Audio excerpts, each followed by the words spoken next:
fashion enthusiasts! Welcome back to Style File by Lisa, your go-to destination for all things style. Today, we have got a special treat for you, an inclusive interview with a professional model who is making waves in the industry.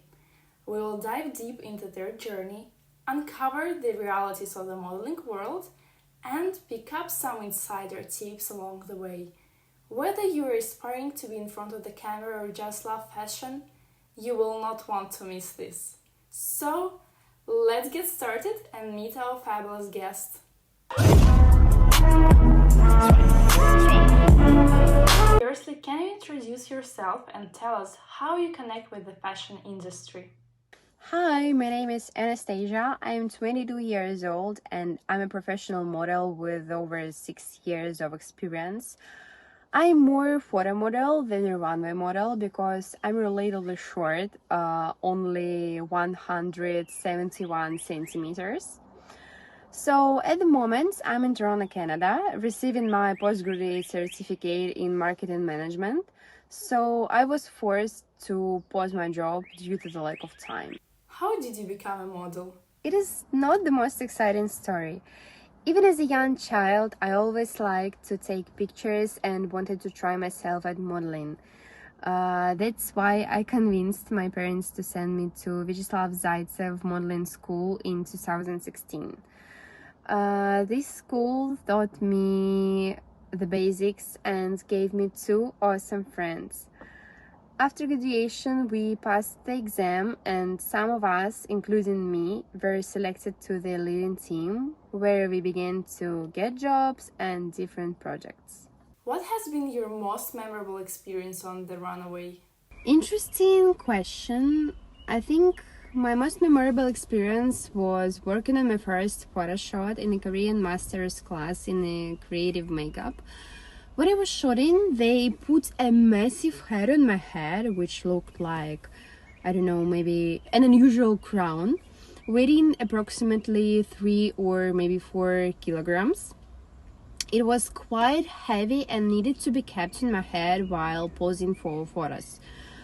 I was really nervous that the head would fall, and in the moment of another pose change, I felt it slowly slide down from my head, and at those moments, photographer catch a good shot. In the photo, in my eyes, it was a real fear, but it was very well aligned with the concept of makeup. After I published the photo of a photographer and makeup artist on my Instagram, I got a lot of compliments for how cool I could express my emotions. But nobody knew about an accident and that emotions were real. I'm curious, how do you prepare for a fashion show or photo shoot? Preparation for shooting is usually not very difficult for me. Like everything I do, my manicures and pedicures look nice, and I only maybe moisturize my face in the evening before work. That's all. In the morning, I start with a glass of water and a gua sha massage to remove some swellings after sleeping. And of course, it's crucial for me to start the morning with my favorite breakfast to be in a good mood all the time shooting. How do you maintain your personal style while you're showcasing various designers' work?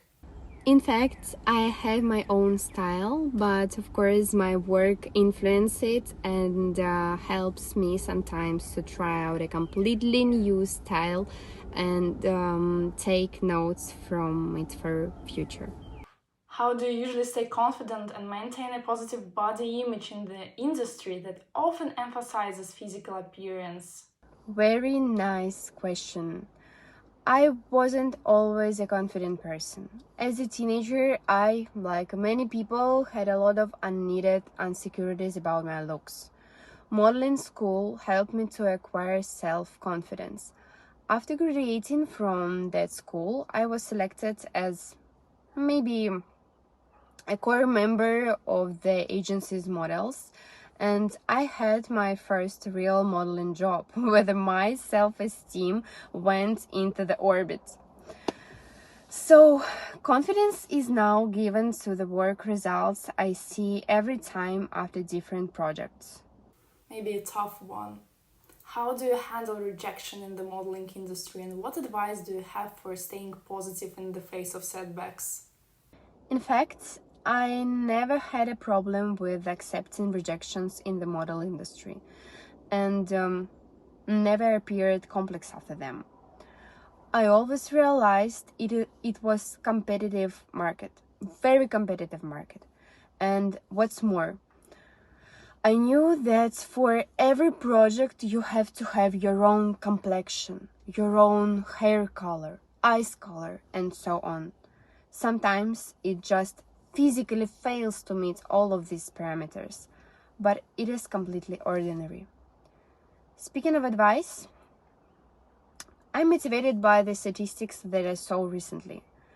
John Rowling was rejected by 12 different publishers. Walt Disney was fired from the newspaper job for lack of original ideas and poor imagination. Could you imagine? And Stephen King received 60 rejections before his first story was published. The failures have been and will be, and we have to accept them and work on them. How do you maintain a healthy work-life balance in an industry known for its demanding schedules and travel commitments? As I said earlier, I have a little pause in my career, but hope to return after a while. To maintain a healthy work-life balance in the model industry, you must prioritize and listen to your body without working out, which can lead to burnout. In my opinion, these are the most terrible consequences for any creative work. How do you think social media has influenced the fashion industry, particularly for models and designers? So the question is just close to my main profession. I think social media have made modeling industry more competitive. Now entering the model market has become much easier for both models and designers. Running your social media correctly has become more important because they are also your portfolio, online portfolio. Social media is frequently generating new trends for both models and designers. In general, the industry began to develop rapidly and fill with more people. Can you share a fashion-related project or collaboration that you are particularly proud of? Interesting question as always. I think I'm proud of almost every project. However, if I need to choose only one, then this would be cooperation with a Russian makeup artist representative of Yves Saint Laurent. If I'm not mistaken, I was invited to this masterclass makeup artist in 2019, with whom I had worked already once. I didn't know that it would be a joint workshop between her and the Yves Saint Laurent makeup artist, and of course, I was pleasantly surprised. Can you share a fashion trend or style that you are currently obsessed with?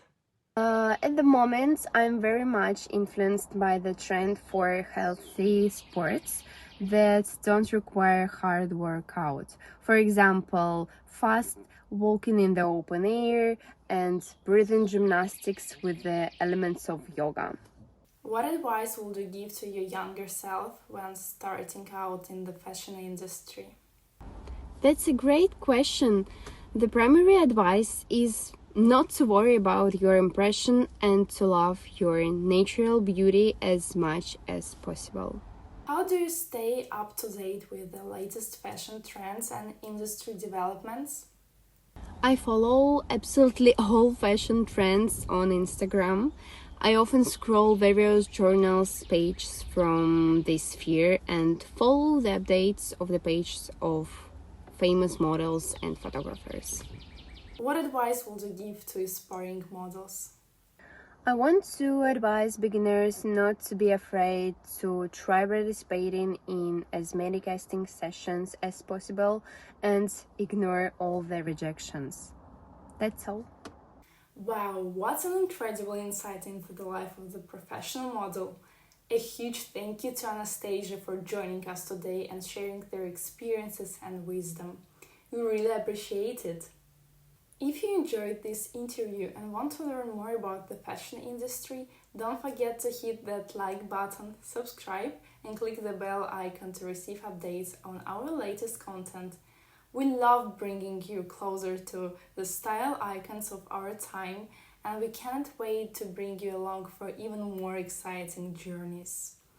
Until next time, keep styling, keep smiling, and stay inspired. Bye bye, everyone!